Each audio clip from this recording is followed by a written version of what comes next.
doutor Augusto Botelho. Boa tarde, ministro. Aproveitando que o senhor mencionou aqui que nós devemos respeitar as regras do jogo, eu gostaria de tratar um episódio que ficou conhecido como Vaza Jato.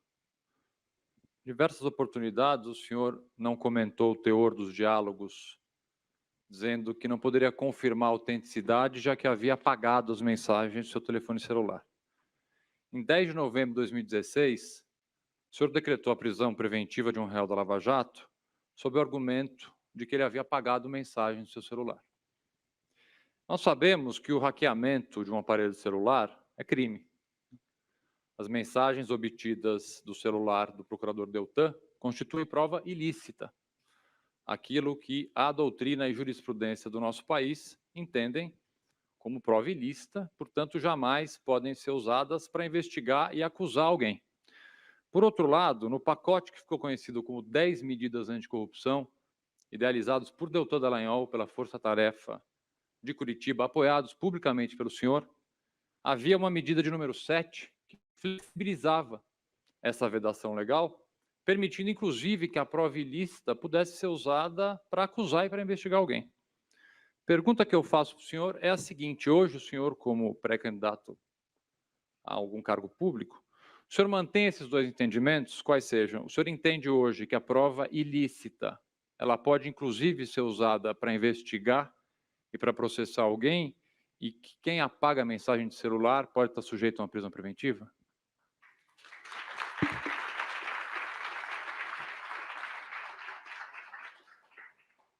Augusto, aí a gente está entrando num campo de discussão mais jurídica, que não é exatamente o foco aqui. O que eu posso te dizer é o seguinte: nada nessas mensagens que foram divulgadas revela que houve algum inocente incriminado indevidamente na Operação Lava Jato. Nenhuma dessas mensagens revela que alguém teve prova ocultada da sua inocência. Nenhuma dessas mensagens revelam qualquer espécie de conluio ilícito entre juiz, procurador ou advogados. E você que conhece a tradição jurídica brasileira, você sabe que juízes, procuradores e advogados conversam.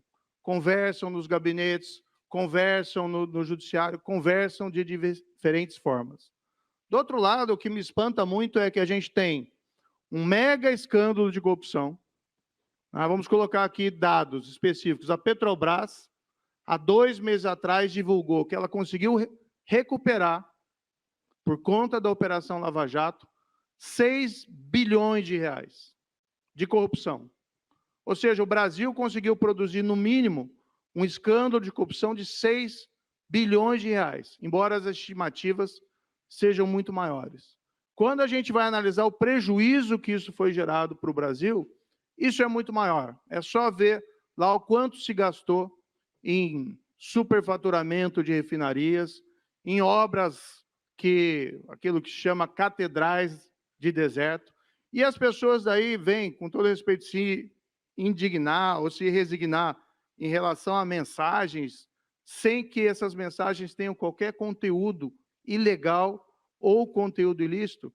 Então, desculpe aqui, você está misturando as coisas, porque nessas mensagens não existe qualquer prova, qualquer evidência de prática de fraude ou crime entre o procurador e minha pessoa ou qualquer outra coisa. O que existe aqui, vamos dizer a verdade, uma construção de uma narrativa fantasiosa para colocar criminosos em liberdade, criminosos que cometeram crimes lá no passado. Ou a gente constrói um país baseado em integridade, honestidade e combate à corrupção, para buscar crescimento duradouro, crescimento sustentável, crescimento inclusivo, e baseado numa ideia que é fundamental na democracia, que ninguém pode estar acima da lei, ou a gente não vai a lugar nenhum. Então, assim, sinceramente, uma coisa é uma coisa, outra coisa é outra coisa. O projeto lá que foi feito pelo Deltan é um projeto do Deltan, e era baseado aqui até umas ideias que tem na jurisprudência da Suprema Corte norte-americana, que é boa-fé na colheita da prova ilícita, mas é um projeto que está no passado. Ninguém está querendo ressuscitar esse projeto, restabelecer esse projeto.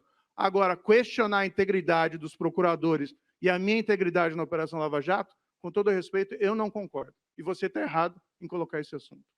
Errado em colocar o assunto, por quê, ministro? Tem uma conversa específica que o senhor já comentou e o senhor chamou de descuido numa entrevista para a Veja.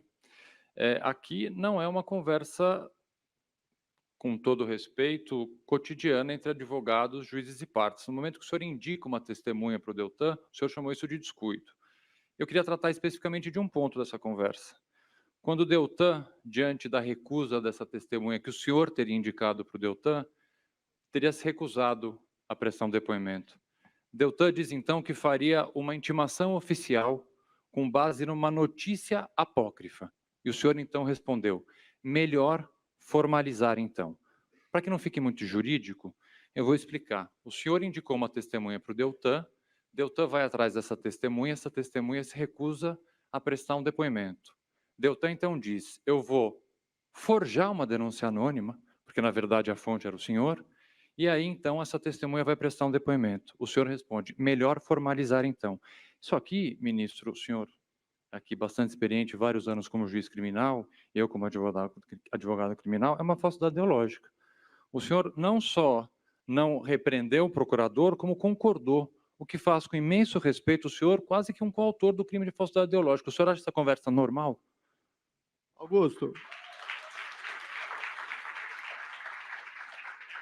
O senhor já comentou essa conversa, não, para ministro. começo de conversa, essa troca de mensagens, nem sei se aconteceu. Não, mas o senhor já disse que há aconteceu. essa formalização? O senhor disse que aconteceu. Há essa O formalização? senhor respondeu numa entrevista para a Não. Veja que foi um descuido do senhor, essa conversa. O senhor já respondeu. Estou Não, só usando palavras do senhor. Não, não foi exatamente nesses termos, não. Me desculpe. Mas me diga aqui, houve alguma formalização de denúncia anônima relacionada a essa testemunha?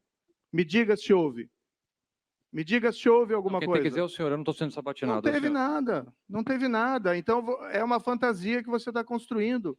Ninguém teve O senhor está sendo prova, sabatinado. ninguém foi incriminado com base em prova fraudada na Lava Jato. Isso foi discutido torrencialmente. Não existe um caso, se alguém puder me dizer aqui, um inocente que foi condenado na Lava Jato, indevidamente com base em prova fraudada ou prova que foi ocultada. Ninguém.